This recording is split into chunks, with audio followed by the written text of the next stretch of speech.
دوستو، انسانی تاریخ کی تاریخوں میں کچھ نام الہام اور کامیابی کی روشنی کے طور پر کھڑے ہیں جو ہمیشہ کے لیے انسانی ترقی کی ٹیپسٹری میں شامل ہیں۔ ایسی ہی ایک روشن شخصیت نیل آرمسٹرانگ ہے، ایک ایسا شخص جس کا نام زمان و مکان میں گونجتا ہے، جرات، اختراع اور ناقابل تسخیر انسانی جذبے کا ثبوت ہے۔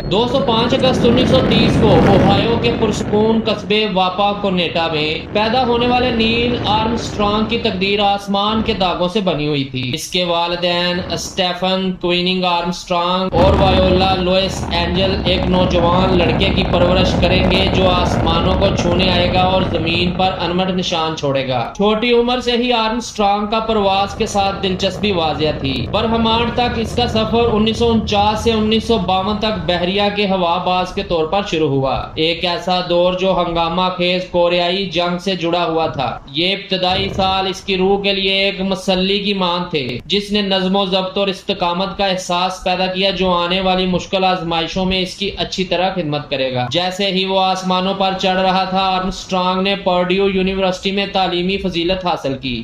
1955 میں ایروناٹیکل انجینئرنگ میں بیچلر آف سائنس کی ڈگری حاصل کی۔ اسے بہت کم معلوم تھا کہ یہ تعلیمی بنیادیں ایک دن اسے زمین کے ماحول کی حدود سے باہر لے جائیں گی۔ آرمسٹرانگ کا راستہ اسے خلائی تحقیق کے ابتدائی دنوں تک لے گیا، جہاں اس نے ناسا کے پیشرو نیشنل ایڈوائزری کمیٹی برائے ایروناٹکس کے لیے ٹیسٹ پائلٹ کا عہدہ سنبھالا۔ اس کے دور میں اسے X-15 کا پائلٹ کرتے ہوئے دیکھا گیا، ایک راکٹ سے چلنے والا ہوائی جہاز جو زمین کی حدود کے کنارے پر رقص کرتا تھا اور انسانی ذہانت اور ہمت کی حدوں کو آگے بڑھاتا تھا۔ 1962 میں تقدیر نے نئے سرے سے اشارہ کیا، آرمسٹرانگ کو ناسا کے خلاء بازوں کے دوسرے گروپ کا حصہ بننے کے لیے بلایا۔ اس نے جمنی مشنوں کے ایک اہم رکن کے طور پر نامعلوم کی طرف قدم بڑھایا، جو اپولو مشن کا پیش خیمہ ہے جو اس کے فاتح قمری لینڈنگ پر منتج ہوگا۔ آرمسٹرانگ کا پہلا کائناتی رقص جمنی 8 مشن پر مارچ 1966 میں ہوا تھا۔ یہ خطرے اور عزم کا رقص تھا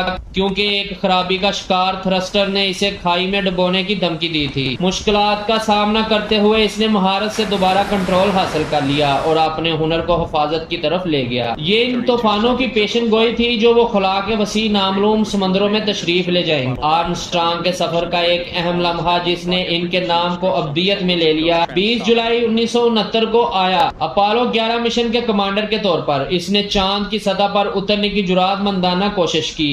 ساتھی خلا باز ایڈون بز ایلڈرین کے ساتھ آرمسٹرانگ نے ایک ایسے نزول کا آغاز کیا جس نے دنیا کی سانسوں کو قید کر رکھا تھا۔ کشیدگی واضح تھی جب قمری ماڈیول ایگل ایک غیر یقینی لینڈنگ سائٹ کی طرف اترا۔ اس کے ایندھن کے ذخائر تیزی سے کم ہو رہے تھے۔ صرف سیکنڈ باقی رہ جانے کے بعد آرمسٹرانگ کی آواز ریڈیو لہروں کے ذریعے گونجی، ہیوسٹن، سکون کی بنیاد یہاں ہے، عقاب اترا ہے۔ دنیا خوشی سے گونج اٹھی، فتح کا ایک مشترکہ لمحہ جو تمام اقوام اور ثقافتوں میں گونج رہا تھا۔ چاند کی سطح پر قدم رکھتے ہوئے آرمسٹرانگ کے الفاظ کائنات میں گونجنے لگے، یہ ایک انسان کے لیے ایک چھوٹا سا قدم ہے، بنی نوع انسان کے لیے ایک بڑی چھلانگ ہے۔ اس لمحے نسلوں کے خوابوں کو تعبیر مل گئی۔ اس نے اور ایلڈرین نے قمری علاقے کی کھوج کی، تجربات کیے، امریکی پرچم لگایا اور آسمانی کینوس پر انمٹ نشان چھوڑا۔ لیکن آرمسٹرانگ کے لیے اس کی حقیقی فتح اس اجتماعی کوشش کو تسلیم کرنے میں تھی جس نے اسے چاند تک پہنچایا تھا۔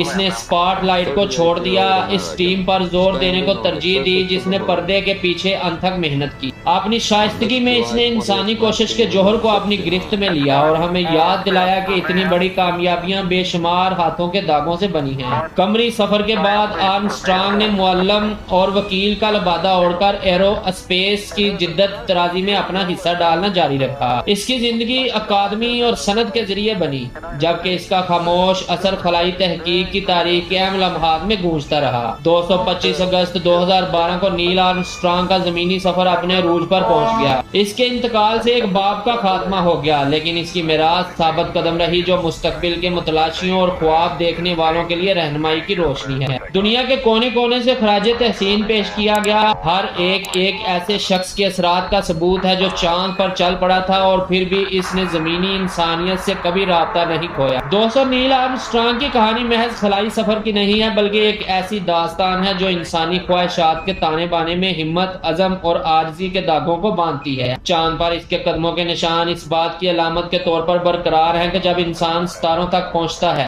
ایک مشترکہ مقصد کے لیے متحد ہوتا ہے اور خواب دیکھنے کی جرات سے چلتا ہے۔ جیسے ہی ہم چاند کو دیکھتے ہیں، ہمیں وہ شخص یاد آتا ہے جو ایک بار وہاں چلا گیا تھا، اور ہمیں یاد دلایا جاتا ہے کہ ستارے ہماری دسترس سے باہر نہیں ہیں۔